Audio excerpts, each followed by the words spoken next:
They're one of the lightest, most versatile, and portable RGB lights. They're perfect for photography, videography, especially for mobile phones. They're the Sandmarc Pro Mini Lights, and let's see if they are indeed great tools hiding in small packages.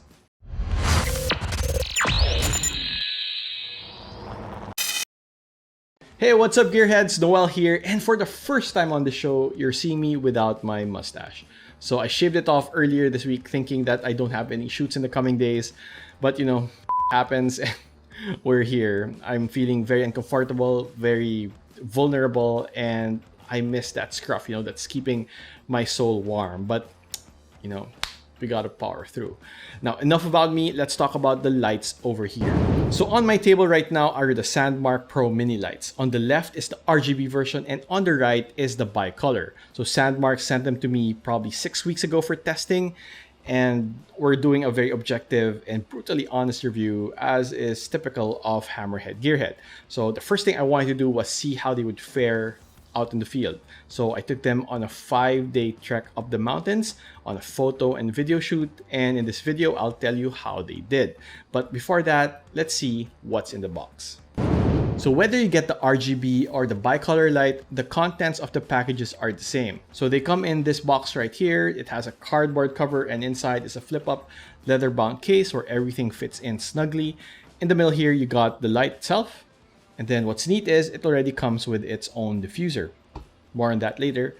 And then a cold shoe mount, charging cable, and pouch/cleaning cloth. So very simple, but everything you need is right here. And now for the specs. For the bicolor light, it goes from 3000 to 65,000 Kelvin. For the RGB, you have HSV and also a suite of effects. So for example, you have lightning, you have police, you have ambulance, you have Christmas tree, and you have a loop of all the colors. The biggest deal about these lights is that they are no bigger than a standard credit card, and that in itself is a big plus. The bicolor version measures 4.4 inches wide, 2.8 inches tall, and 0.4 inches deep.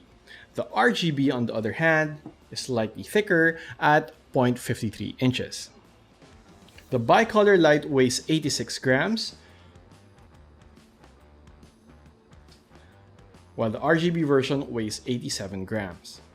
The RGB has a max brightness of 770 lux at 0.5 meters, while the bicolor would be 1500 lux at 0.5 meters. The bicolor has a CRI of 95, while the RGB has a CRI of 96. Battery life at 100% will be 90 minutes for RGB and 100 minutes for bicolor. The RGB edition goes for $129.99 SRP, and the bicolor goes for $89.99. Accessories include poles, film rigs, and universal mount adapters. They've thought of everything.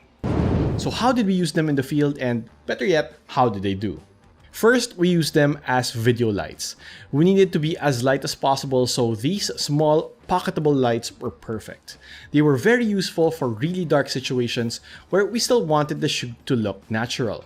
We used them mainly in the limestone caves because it was just really dark and we really needed that extra kick for lighting. As you can see right now, the bicolor really added much needed fill for my talking head segment. At the same time, we actually used them for interviews.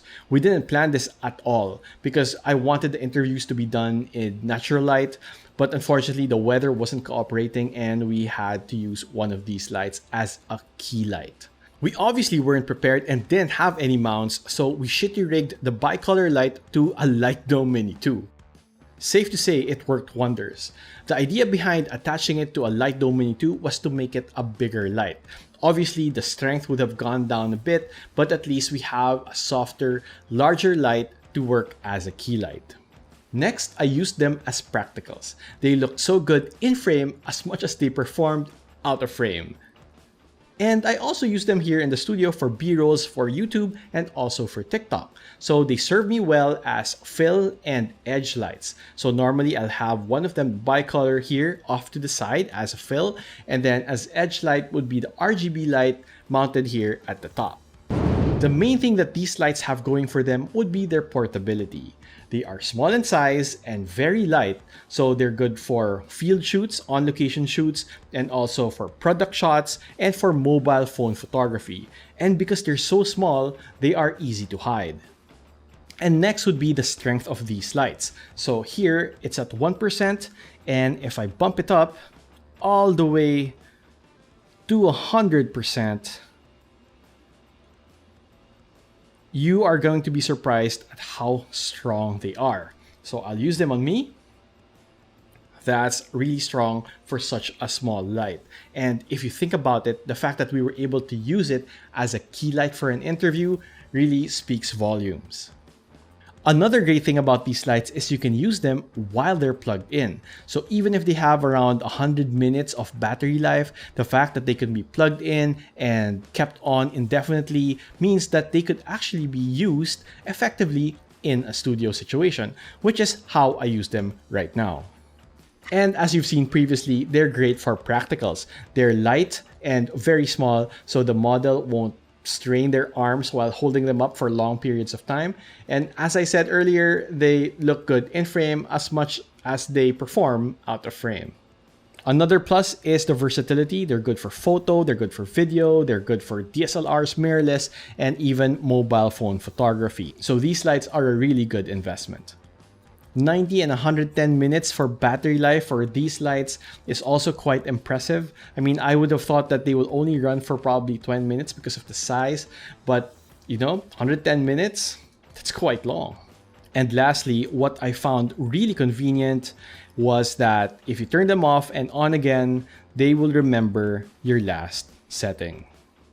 As for improvements, I only have 3 on my wish list. The first would actually be the diffuser. So while I think it's very good, here you have the RGB with a diffuser, and it really works well, but it also adds to the size. Actually, if you look at it from the side,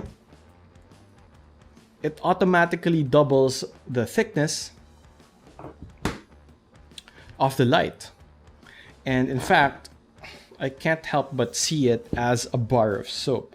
So while the diffuser itself is very effective, I wish that they could do something about it, that it's not too thick and it doesn't add too much bulk to the lights. Another thing is I wish they were weather resistant. So before I left, I asked Sandmarc if they could withstand some rain, and they said no. So if they could, that will be great because you can use them in studio and on location. Lastly is I wish there was an app to control them, but I think that's asking for too much. Frankly speaking, I rarely do use apps, but there are users who do. So it would be great if you can control them. You can mount them and then control them from afar with an app. So that will add a lot of usability to these lights too. That said, these lights are absolutely amazing. The fact that they're lightweight, small, portable, and also versatile. You can use them for photo, video, indoors, outdoors. That says a lot about them being great tools in such small packages. As for on-location shoots, these lights are mainstays in my survival kit. So if I suddenly need a light or a practical, I have something to pull out. And there you have it, amazing lights in small packages. If you want to see more content using these lights, check out my TikTok. The link is in the description below. I have a tutorial on how to use them to light my B-roll cutaways or product shots. So catch that.